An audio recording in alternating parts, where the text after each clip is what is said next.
Welcome to the EPG Pathshala Linguistics course, specifically the Morphology and Syntax paper of the course for which I am responsible. Hello, my name is Prabal Dasgupta. I work at the Indian Statistical Institute in Kolkata.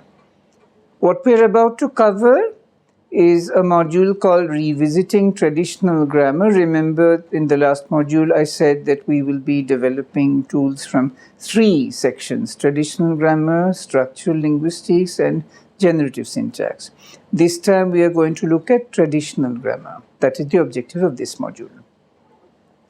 We begin by considering the fact that traditional grammar had a split between the ideas that they gave in their definitions of concepts like noun, verb, adjective, and the actual practice of traditional grammatical parsing, the way they analyzed the sentences and showed how the parts of speech are working and so on.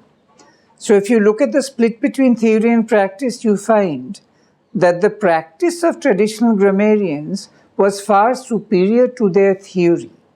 Their definitions were on the whole worthless, but their working habits were very sound, and we continue them to this day.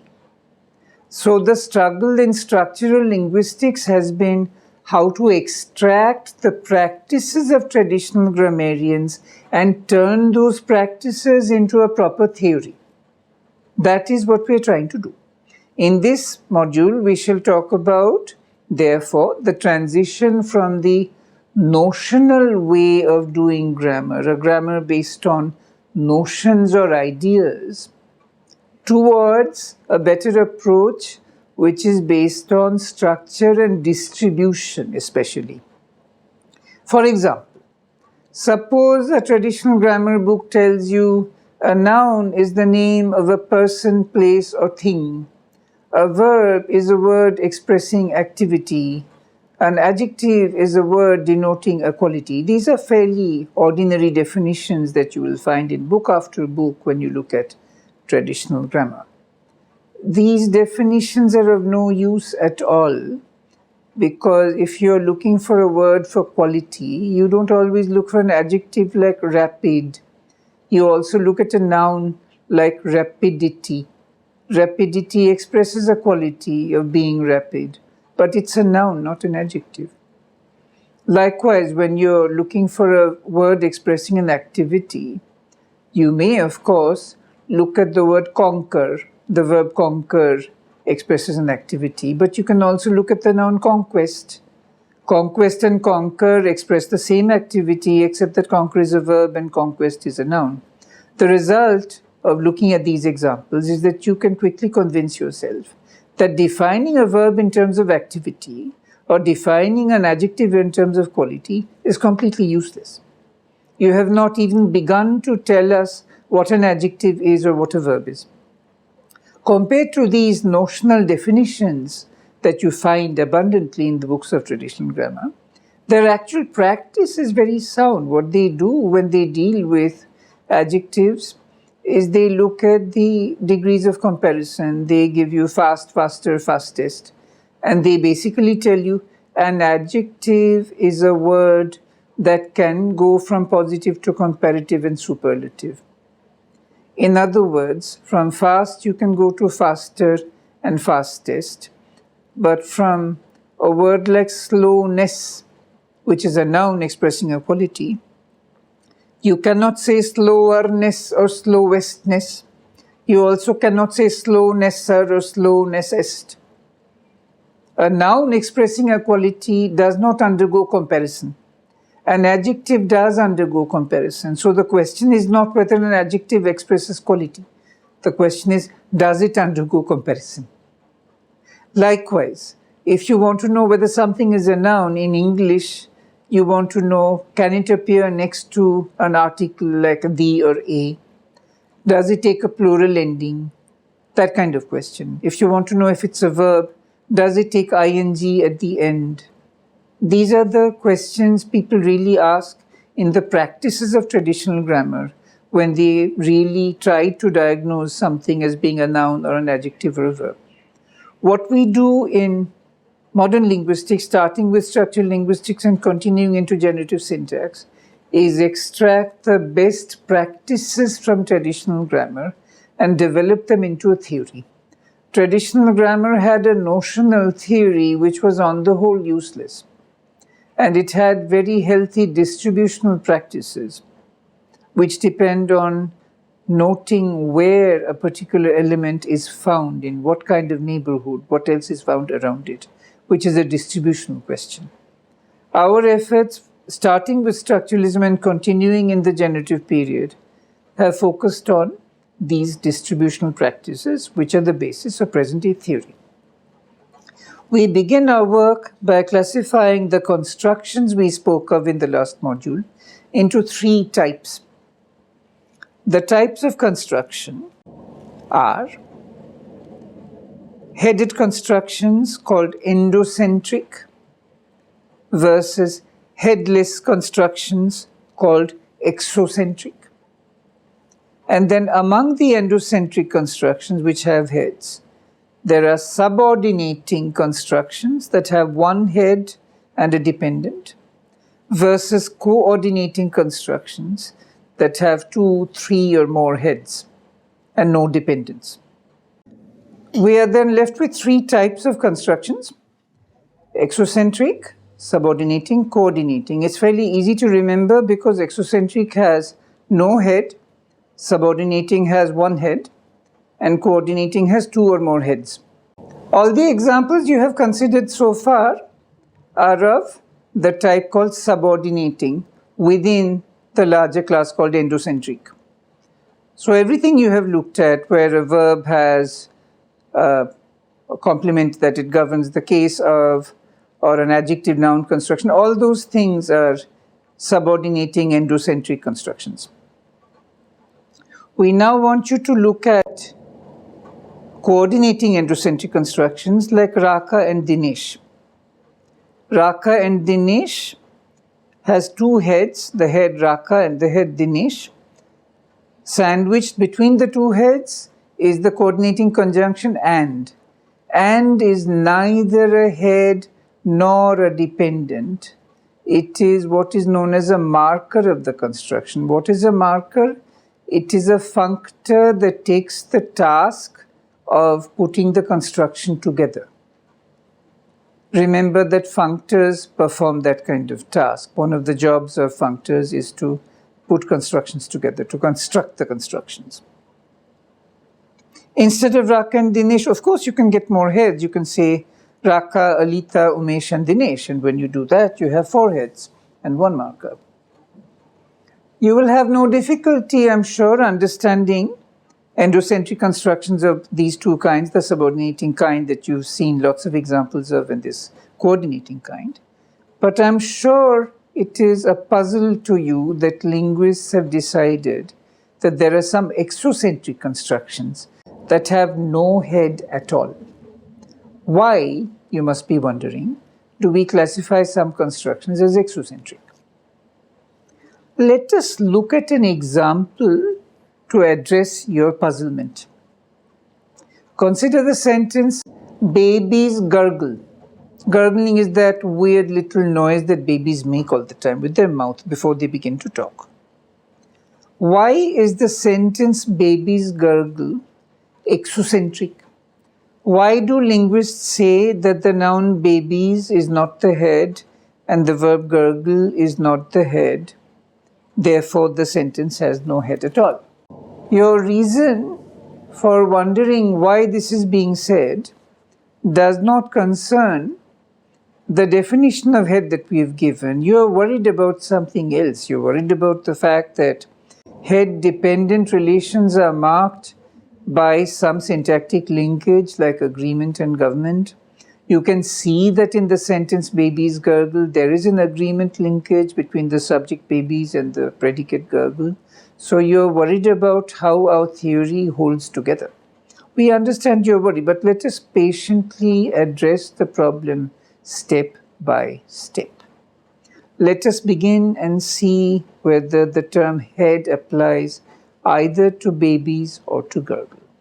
Remember, in any constitute, the head is that constituent whose distribution is like the distribution of the whole constituent.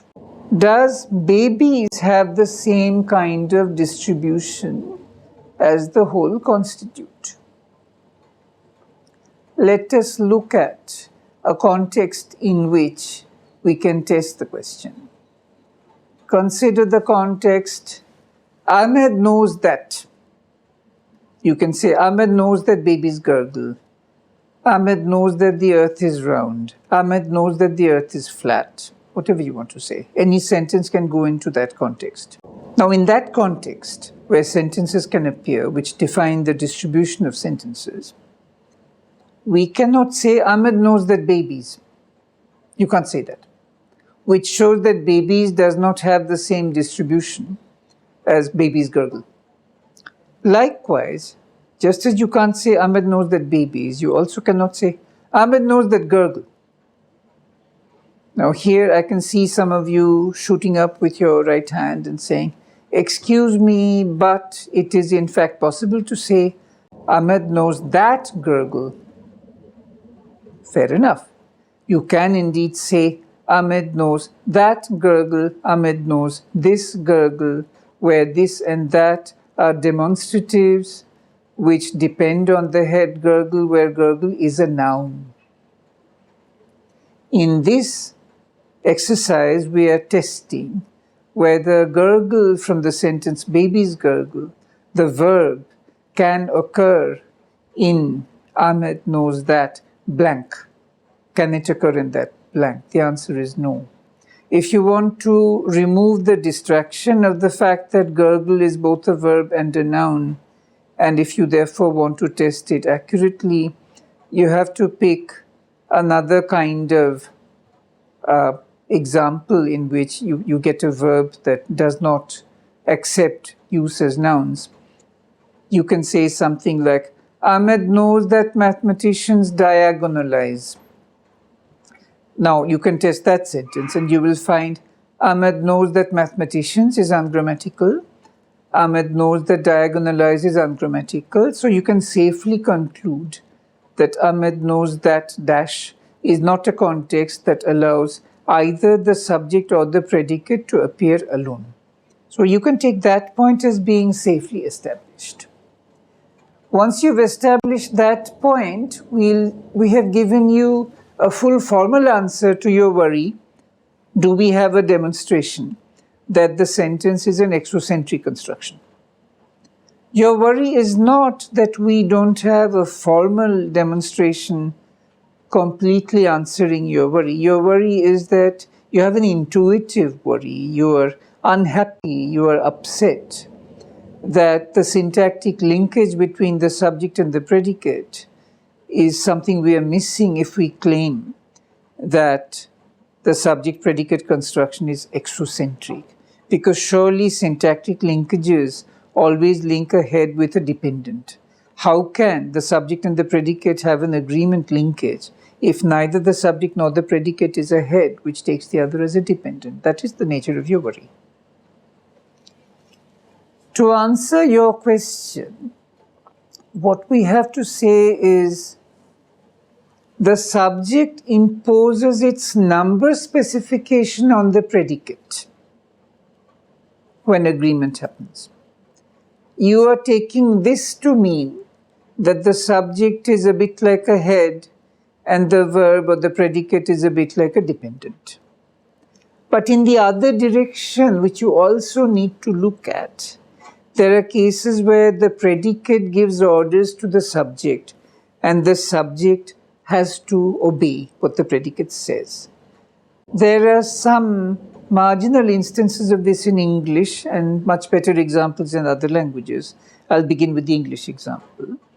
If you take the sentence, it doesn't matter that Rahim smokes cigarettes. The subject, it, in the sentence, it doesn't matter that Rahim smokes cigarettes, is a meaningless pronoun. Meaningless pronouns appear in subject position only when the predicate orders the subject to be a meaningless pronoun. In this case, the verb is matter. Matter is a verb lexically specified as being able to give that order. I'm not trying to say that matter never takes a meaningful subject. I'm saying that matter is a verb that is compatible with a meaningless subject. It can, in certain sentences, instruct the subject to be meaningless. And when it gives that instruction, the subject has to obey. Instead of saying, it doesn't matter that Rahim smokes cigarettes, you cannot say, what doesn't matter that Rahim smokes cigarettes? That is ungrammatical. You need a meaningless pronoun there. If need be, you can substitute the meaningless pronoun, rearrange the sentence, and say that Rahim smokes cigarettes doesn't matter. So there is a reason why a meaningless pronoun has been placed in the subject position of such a sentence. This is one example. Better examples are available in Hindi, Urdu, and in Esperanto, where you get a certain kind of subject that is chosen by the verb or by the predicate. English doesn't really have good examples of this. But please take our word for it. You have exercises where you'll get a chance to see this in Hindi, especially in Hindi, Urdu. Therefore, take our word for the fact that not only does the subject impose agreement on the predicate also often imposes formal constraints on the subject. So the sentence is a construction with two dependents. The subject depends on the predicate, and the predicate depends on the subject. If there are two dependents, there is no absolute head of the sentence. So the sentence is headless. That is the upshot of why these constituents are mutually dependent. That is what happens in an exocentric construction, a construction that does not have a center or a head. The difficulty without telling you all this is we can predict that you will still be unhappy with the idea that a subject or a predicate cannot be called the head of the sentence, that the sentence is a construction that has no head. You are unhappy because you want there to be a head. You want there to be a center of the construction that gives orders that the rest of the construction has to listen to. That is an intuitive need you have. Your intuitive need comes from the same area in which traditional grammar used to give those notional definitions. A noun is the name of a person, place, or thing. An adjective is the name of a quality. A verb is the name of an activity. That kind of stuff.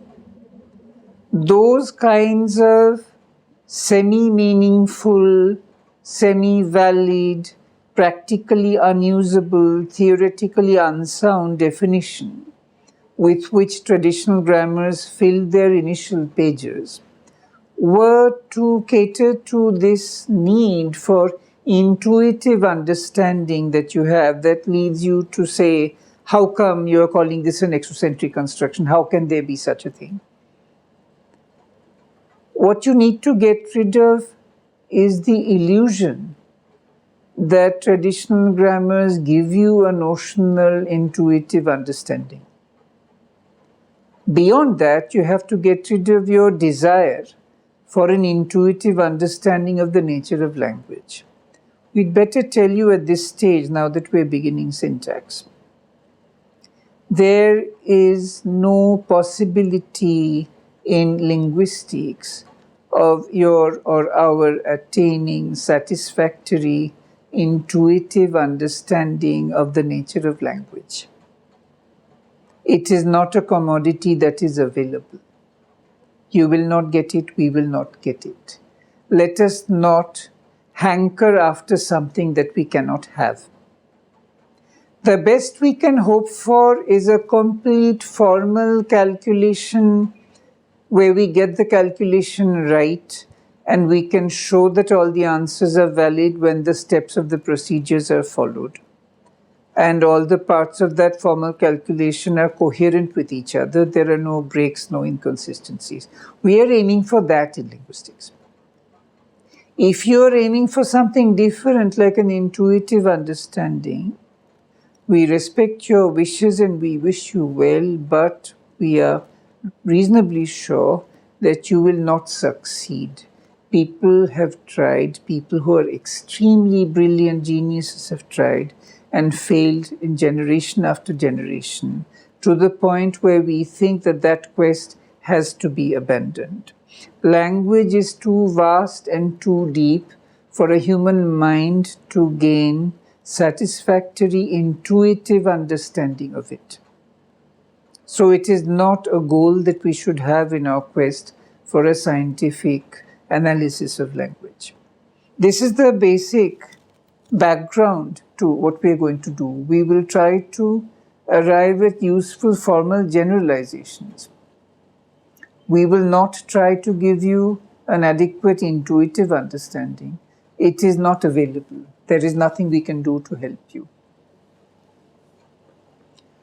Now we come back to the task of updating the traditional grammar's understanding of parts of speech. As we have already told you, what really happens in traditional grammar practices, which were much healthier than their theoretical definitions, was that we diagnose something as a verb when we can see that it expresses tense, mood, and other verbal inflectional categories. We diagnose something as a noun when we find that the noun takes part in a declension showing case, number, gender, and other nominal inflectional categories.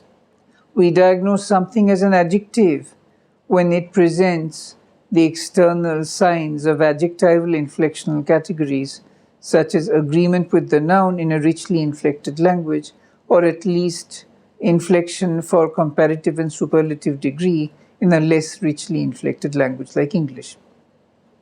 These are the signs we are looking for in order to detect whether something is a noun or a verb or an adjective. We are not looking for elusive signs of something being a quality word, a name word, or an activity word. That criterion does not help us to distinguish between assassination, a noun, and assassinate, a verb. So those are not criteria that we can use in our practice as grammarians. The traditional grammarians had excellent practices. Those were distributional. Those asked, what kind of company does this word keep? In precisely which environment is this word found? The answer was nouns are found in the environment of case marking. Verbs are found in the environment of tense marking. That was the basic diagnostic criterion that allowed us to pull out the nouns and pull out the verbs. Let us consider an example from pronouns. Some of you are familiar with the Indian grammatical tradition, and you know that pronouns in India are called sarvanama. The reason why they are called sarvanama, many people assume, is that pronouns can refer to everybody, therefore it is universal, it's a notional idea. That is not the point.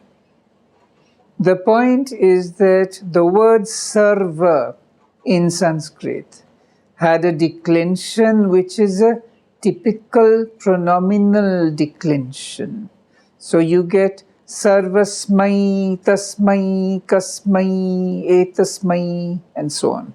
This typical sma in the middle of the declensional form is a diagnostic for saying, aha, this is a declension of the sarva type.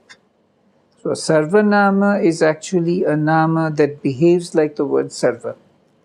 This is a distributional definition in ancient India. I don't just mean that ancient Indians were doing this. I'm also saying that in the traditions of Greek and Latin grammar, people were doing the same thing. All that we need to do is follow that healthy streak in the classical traditions. Once you've done that, you can get back to distributional work and begin healthy syntactic learning. Let us now come to the idea that a sentence is an exocentric construction. Let us, like in the last few modules, turn to the data of the artificial language Esperanto, which is particularly neat and so on. You have already been told that Esperanto verbs don't show person, number, gender, and they don't take part in agreement. That's fine. But the Esperanto predicate, if it has a verb to be plus an adjective or a participle, the predicate shows agreement. If you take a sentence like, La knabo estas alta, the boy is tall, you get alta, singular adjective, agreeing with knabo, singular noun. If you turn those into plural, you get the boys are tall coming out as La knaboj estas altaj. In English, the predicate agrees with the subject, the boys, at the point of the verb. You get the boys are tall rather than the boy is tall. In Esperanto, the predicate agrees with the subject at the point of the adjective. You get La knabo estas alta and La knaboj estas altaj. Likewise, if you go to a participle like kuranta, running, you get La knabo estas kuranta, the boy is running, and La knaboj estas kurantaj, the boys are running, where the participle kuranta agrees with the boy for number. Notice that it's written with the letter J, as in the International Phonetic Alphabet. Now, the second part of our understanding that the sentence is exocentric has to do with the predicate telling the subject what to do. You can show this from Esperanto quite clearly. In order to say in Esperanto, you decide what you like, I don't care, you can say two different kinds of sentences. You can have a direct sentence with a nominative subject, such as mi ne zorgos, I, negation, will care, meaning I will not care, pri viaj decidoj, about your decisions. In that sentence, mi is a nominative subject, it's a direct subject of the kind that you're used to from English and so on. The alternative is you can say, al mi estas egale kion vi decidas. To me is equal what you decide. Literally, to me is equal what you decide. That's bad in English, but it's perfect Esperanto. Al mi estas egale kion vi decidos is Esperanto for to me is equal what you decide, which is another way of saying I don't care what you decide. So in Esperanto, zorgos, the active verb care, takes a subject which is nominative. You get mi ne zorgos or mi zorgos, I will care, I will not care. Whereas the predicate estas egale, is equal, takes a dative subject in Esperanto. You get al mi estas egale, to me is equal, meaning I'm okay either way. It doesn't matter to me. Dative subjects appear in Hindi, Urdu, and in Esperanto. They don't appear in English. Dative subjects are chosen by the predicate. So what we've been doing this for is to convince you that Esperanto data, Hindi, Urdu data, and data from other languages that have dative subjects, Hindi, Urdu also has ergative subjects, suffice to show that the predicate often gives instructions that the subject has to follow. Therefore, the subject is dependent on the predicate, you see. Since the subject is dependent on the predicate for these special kinds of subjects, and the predicate is dependent on the subject when it shows agreement either on the adjective or on the verb, you can see that there is dependency in both directions of the sentence as a construction. Therefore, we have two dependents, and when we have two dependents, it makes no sense to say that we have a head, because the head-dependent relation is flowing in both directions in this case. That is why we refuse to call an exocentric construction headed. Or to put it differently, that's why we refuse to call the sentence an endocentric construction. Now that you've seen that Hindi, Urdu data and Esperanto data converge on deciding that the sentence should be treated as exocentric, we can now turn to the part of our module where you familiarize yourself with the basic constructions that are at the heart of the system of syntax. These basic constructions were already noted in classical antiquity in the major grammatical traditions of the ancient world in India, China, Greece, Rome, the Arab countries, and so on. We use them to this day. They have stood us in good stead, and there is no reason to abandon them.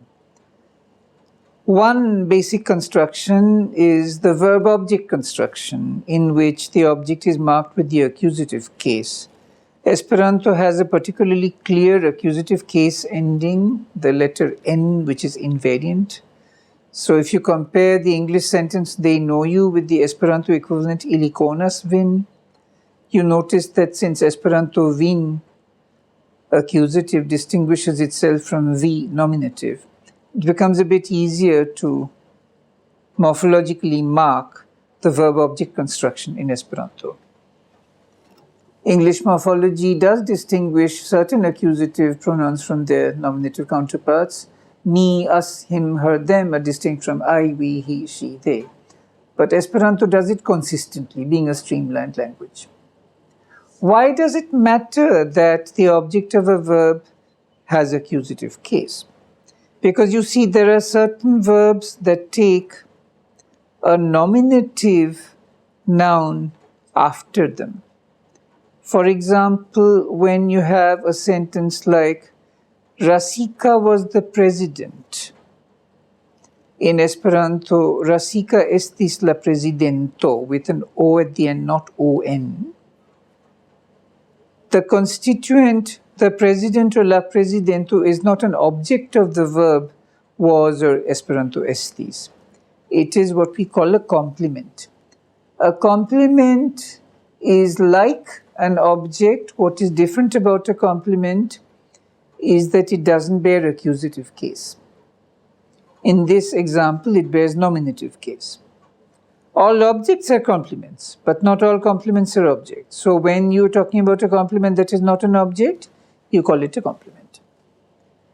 So this is one important distinction between verb-object constructions and verb-complement constructions. One aspect of complements is that the complement does not have to be a noun, though it can be a noun in the nominative case. If you take she is clever, Esperanto she estas lerta, you will see that the verb takes an adjective complement, English clever, Esperanto lerta. The verb can also take a prepositional phrase as a complement, as in she is no longer among us, where the prepositional phrase among us is the complement of the verb is. Esperanto counterpart, ci ne plu estas inter ni, where inter ni, among us, is the complement of estas, is. So we have seen examples so far of verb object and verb complement. Actually, we've seen a third construction, preposition complement. Prepositions also take a complement. And we've noted that the complement of a verb can itself be a prepositional phrase within which the preposition takes a complement. Now, when you take a basic sentence like babies gurgle, if you expand the predicate, you get babies drink milk, where drink is a verb and milk is an object. So you've got this endocentric construction, drink milk, inside the exocentric construction, babies drink milk. Throughout these examples, we have distinguished between two kinds of things. It is now time to pay attention to the fact that we have done so. We had parts of speech concepts, noun, verb, adjective, preposition, conjunction, and so on. We had function concepts, complement, object, subject, predicate. These are functions. These are not parts of speech. Notice that the same function can be fulfilled by different parts of speech. John was the president. President, part of speech, noun, and it fulfills the function complement. John is clever. Clever, part of speech, adjective, function, complement. John is not among us. Among us is headed by among, part of speech, preposition, function, complement, complement of the verb. This shows that you need to systematically distinguish the categories which are called parts of speech and the functions. A noun or pronoun or a preposition phrase can take on the subject function. A predicate can be either a verb alone or a verb and a noun or a verb and an adjective. When you're talking about functions, some people use the term grammatical relation instead. Don't get hung up on terminology. These are equivalent notions. There are other functions to look at when you're getting a basic map of this part of town. You need to understand that adjectives modify their nouns, and therefore there is a modifier function. In the tall man, the adjective tall modifies the noun man. If you want to be very finicky and precise, some grammarians make a distinction between modifiers and intensifiers. In the very tall man, they say very is not a modifier of tall, very is an intensifier of tall, and tall is a modifier of man. There is a reason for this. There are some languages in which intensifiers are morphologically different from modifiers, but we don't really have to go into this in that kind of detail in this part of the basic course. While we are talking about modifiers, let us introduce you to two kinds of modifying clauses. There are relative clauses that you've heard about in school, but at school they may not have told you that there is a distinction between restrictive relative clauses and appositive relative clauses. So let us do that for you now. The same words strung together but used slightly differently can give you a relative clause of the restrictive kind or a relative clause of the appositive kind. Suppose you say the Greeks, comma, who were philosophical, comma, asked fundamental questions. This is an appositive relative clause, by which we mean that you're saying the Greeks asked fundamental questions, and by the way, the Greeks were philosophical. You have this other clause in apposition with the rest of the structure. In contrast, when you say the Greeks who were philosophical asked fundamental questions, you're saying, by using the restrictive relative clause who were philosophical without a comma, you're saying there were two kinds of Greeks. There was one kind, those Greeks were philosophical and they asked fundamental questions. There was another kind, those Greeks were not philosophical and they didn't ask any questions at all. So the meaning, as you see, is quite different. When you have an appositive relative, you're talking about all the Greeks.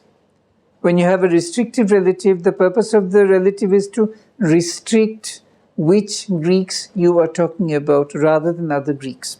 This is another aspect of modifier structures that you need to know about. One further point to cover is that in your traditional grammar learning, you must have heard about articles like the English definite article the and the English indefinite article a or an. You see, in structural and generative work, we have slightly moved away from that notion of article because we hesitate to say that the and an really belong to the same category. On the contrary, words like this and that in what is that cactus doing here, which were called demonstrative adjectives in traditional grammar, are today not called adjectives at all because they are not mutually substitutable with real adjectives like horrible or happy or awful. What we say today is that this and that are like they are determiners. Demonstratives and the definite article are both subtypes of determiners. Now the indefinite element an is complicated. In some contexts we get the impression that it behaves a little bit like numbers, numerals.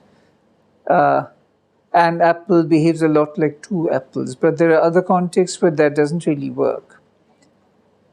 The general consensus seems to be that indefinite a or an is really an indefinite quantifier. In other words, it has the same class affiliation as the words some or all or every or much or any. So these are among the points on which we have moved away from traditional grammar. The last and very important point is that present-day linguistic theory makes a lot of use of the notion of auxiliary, which used to be called auxiliary verbs. Nowadays, most people just call them auxiliaries and shorten the word to aux, A-U-X. Auxiliaries are elements like will, can, must, shall, etc. in English, and they take part in the verbal complex. At this stage of our revisiting traditional grammar, it is sufficient material for you to digest, and we probably have reached the point at which summarizing sounds like a good idea. So to summarize this module, we began by emphasizing what we all like about traditional grammar and what we don't really like about it. All modern linguists are deeply appreciative of the healthy practices of the traditional grammarians in their description of linguistic realities. They were very good at diagnosing the important problems and how to tackle them, and they did it very well. They were hopeless at public relations. They did not know how to talk about their own work. When they presented their work, they gave definitions, and the definitions were often very bad. Why were they bad? Because they were trying to give the public the illusion of an intuitive understanding, where in fact language doesn't allow us the luxury of a satisfactory intuitive understanding. We have to remain content with an abstract and remote formal understanding of how it works. But traditional grammarians were hoping for more. It's an understandable hope, but that led them to write these definitions that nobody can use. So what we like about traditional grammar is their practices, and those practices are distributional. So in structural linguistics and generative syntax, we've been trying to sharpen the tools that were actually being used on the ground by traditional grammarians. We're trying to turn them into concepts, into the foundations of a theory of syntax. That is the basic task today. On the way to that task, we begin by classifying constructions into 3 types, depending on the number of heads in the construction type. We have 0 heads in exocentric constructions, 1 head in subordinating endocentric constructions, and 2 or more heads in coordinating endocentric constructions. This led us to a discussion of what a head is, and we gave a quick distributional definition of head.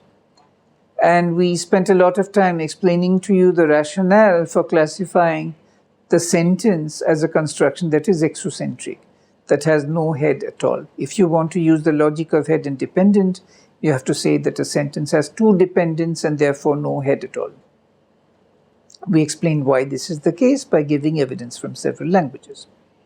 Finally, we took you on a guided tour through the basic constructions that traditional grammar had identified and some basic functions that play a role in putting those constructions together. That is what we did in this module.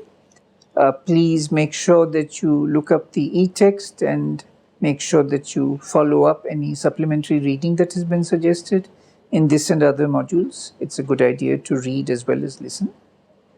And please get back to us if you have questions or criticisms. Thank you for your attention.